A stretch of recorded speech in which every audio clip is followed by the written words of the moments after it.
നമുക്ക് അടുത്ത ക്വസ്റ്റ്യനിലേക്ക് പോകാം. ജനുവരി 22 ഷിഫ്റ്റ് 2 ക്വസ്റ്റ്യൻ നമ്പർ 8 ആണ്. Basically Grignard reagent, halo alkanes halo അരീൻസിലെ ഗ്രിഗ്നാർ റിയേജന്റിലെ ക്വസ്റ്റ്യൻ ആണ്. ഒരു അടിപൊളി ക്വസ്റ്റ്യൻ ആണ്. ഇതാണ് ഉള്ളതിൽ ഭയങ്കര രസകരമായിട്ടുള്ള ഒരു ക്വസ്റ്റ്യൻ. ഒരു ആൽക്കൈൽ ബ്രോമൈഡ് തന്നിട്ടുണ്ട്, Mg ഡ്രൈ ഈത്തർ വെച്ച് ട്രീറ്റ് ചെയ്തു, വാട്ടർ വെച്ച് ട്രീറ്റ് ചെയ്തു, you will get this alkyne 2-methyl butane. The maximum number of RBr producing 2-methyl butane by above sequence of reaction is.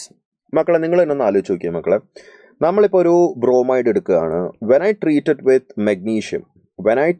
Magnesium എന്താണ് കിട്ടുക? നമുക്ക് RMgBr കിട്ടും. RMgBr and after that when I treated with water നമുക്ക് എന്താ കിട്ടുക? നമുക്ക് alkane കിട്ടും. This is the method of preparation of alkanes.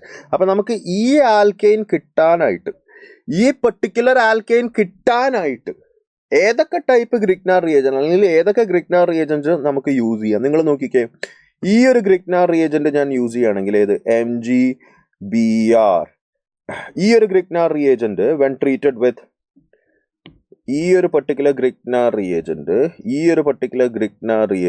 When treated with water നമുക്ക് 2-methyl butane കിട്ടും. അതേപോലെ തന്നെ ഇവിടെ ഈ ഒരു ഗ്രിഗ്നാർ reagent when treated with water നമുക്ക് 2-methyl butane കിട്ടും. അതേപോലെ തന്നെ ഈ ഒരു ഗ്രിഗ്നാർ റിയേജന്റ് ഇവിടെ വെൻ ട്രീറ്റഡ് വിത്ത് വാട്ടർ നമുക്ക് 2-methyl butane കിട്ടും. അതേപോലെ തന്നെ ഈ ഒരു ഗ്രിഗ്നാർ reagent when treated with water നമുക്ക് 2-methyl butane കിട്ടും. അപ്പോൾ ബേസിക്കലി ഈ പർട്ടിക്കുലർ ഗ്രിഗ്നാർ റിയേജൻസ് ഉണ്ടാക്കാനായിട്ട് നമുക്ക് ഏതൊക്കെ ബ്രോമൈഡ്സിനെ യൂസ് ചെയ്യാൻ പറ്റും? ആദ്യത്തേത് ഈ പർട്ടിക്കുലർ ബ്രോമൈഡ് ആയിരിക്കും. രണ്ടാമത്തെ കേസിൽ നമുക്ക് ഈ പർട്ടിക്കുലർ ബ്രോമൈഡിൽ നിന്നാണ് ഉണ്ടാക്കാൻ പറ്റുക.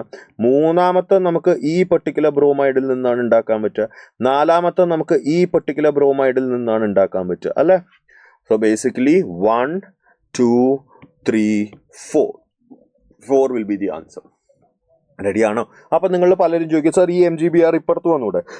ഇത് രണ്ടും സെയിം അല്ലേടാ മക്കളെ, ഈ രണ്ട് യൂണിറ്റും സെയിം അല്ല. CS3 മേളിലെ MgBr വന്നാലും താഴത്തെ MgBr വന്നാലും സെയിം ആണ്. It doesn't matter. ഓക്കെ, അപ്പോൾ ഇവിടെ ആൻസർ വരാൻ പോകുന്നത് 58th വണ്ണിൻ്റെ ആൻസർ വരാൻ പോകുന്നത് ഓപ്ഷൻ നമ്പർ 1 ആണ്. 4 ആയിരിക്കും ആൻസർ വരാൻ പോകുന്നത്. നല്ലൊരു ക്വസ്റ്റ്യൻ ആണ്. കുറച്ചൊക്കെ ഒന്ന് ആലോചിച്ചാലേ ഇത് കിട്ടുള്ളൂ, ഡയറക്റ്റ്ലി എടുത്ത് ചാടാൻ പറ്റില്ല. ഓക്കെ, 2024-ലും 2025-ലും JEE കൊണ്ടുവന്ന കുറച്ച് പ്രത്യേകതയാണ്. ശരിക്കും പറഞ്ഞു കഴിഞ്ഞാൽ ക്വസ്റ്റ്യൻ എങ്ങനെ കോംപ്രിഹെൻഡ് ചെയ്യുന്നു എന്നതാണ്. ശരിക്കും ക്വസ്റ്റ്യൻ്റെ കോൺസെപ്റ്റ് ഭയങ്കര സിമ്പിൾ. അത് മനസ്സിലാക്കി എടുക്കാനായിട്ട് കുറച്ച് നേരം ഉണ്ടെന്നേ ഉള്ളൂ. കാൽക്കുലേഷൻസ് അധികമൊന്നും ഇല്ല. സംഭവം കുറച്ച് കോംപ്രിഹെൻഡ് ചെയ്യാനായിട്ട് മനസ്സിലാക്കി എടുക്കാനാണ് പാട്. മനസ്സിലാക്കി കഴിഞ്ഞ് കഴിഞ്ഞാൽ പിന്നെ അതിൻ്റെ കാൽക്കുലേഷൻസ് കോൺസെപ്റ്റ് ഒക്കെ ഭയങ്കര എളുപ്പമാണ്. ഓക്കെ ആണോ? ഞാൻ കെമിസ്ട്രിയുടെ കാര്യമാണ് പറയുന്നത്. കെമിസ്ട്രി പേപ്പേഴ്സ് നിങ്ങൾ നോക്കിയാൽ അങ്ങനെയാണ് ഇപ്പോൾ ഈ അടുത്തിടയ്ക്ക് JEE പ്രിപ്പയർ ചെയ്യുന്നത്.